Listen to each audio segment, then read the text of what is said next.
Health tonight, we reported earlier this week that low levels of vitamin D may be related to the progression of multiple sclerosis. Is that a reason to take supplements or just get out in the sun a little bit more? Maybe both. News 4 medical expert Dr. Peter Ostro is here to explain. Dr. Ostro? You know, we've known for decades that multiple sclerosis is more prevalent in places that get less sunshine. So there have been many studies trying to connect MS to the sunshine vitamin, and there is a connection.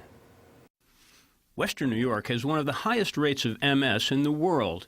We also get less sunshine because we stay indoors in the cold weather.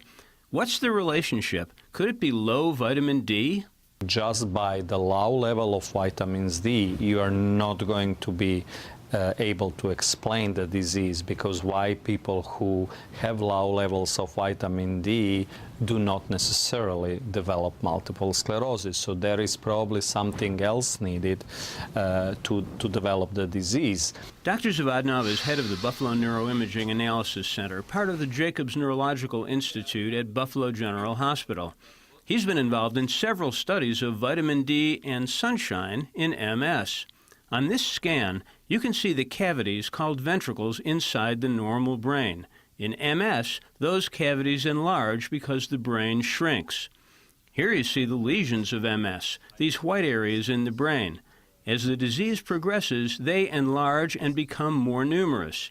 At the Neuroimaging Analysis Center, they're identified and measured. Low vitamin D levels are related to the progression.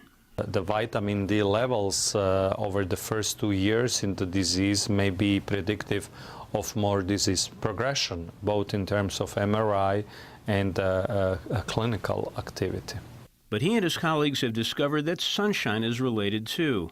This graph shows the relationship of brain size to sun exposure. Those who had the least sun exposure, shown on the left, had a greater decrease in brain size. And that was also true for people who didn't have MS. So the message would be get exposed as much as you can to the sun in the summer time. Now the message might also be, if you have low vitamin D, bring it up to normal. Okay. Many of us in Western New York do have low vitamin D. That doesn't cause MS, okay? But there's considerable evidence now that if you already have MS, inadequate levels of vitamin D might make it worse. Well, you know, and we're so far north and it's so cloudy and gray in the wintertime. Should we all just be taking vitamin D? No, we shouldn't just go ahead and take vitamin D. You really should get it measured first. If your levels are normal, adding more really won't do you any good, and it might even be harmful. So just like deciding to take any other medicine, find out first whether you really need it. And if you need it, take it. Take it. All right, good advice. Thank you, Dr. Ostro.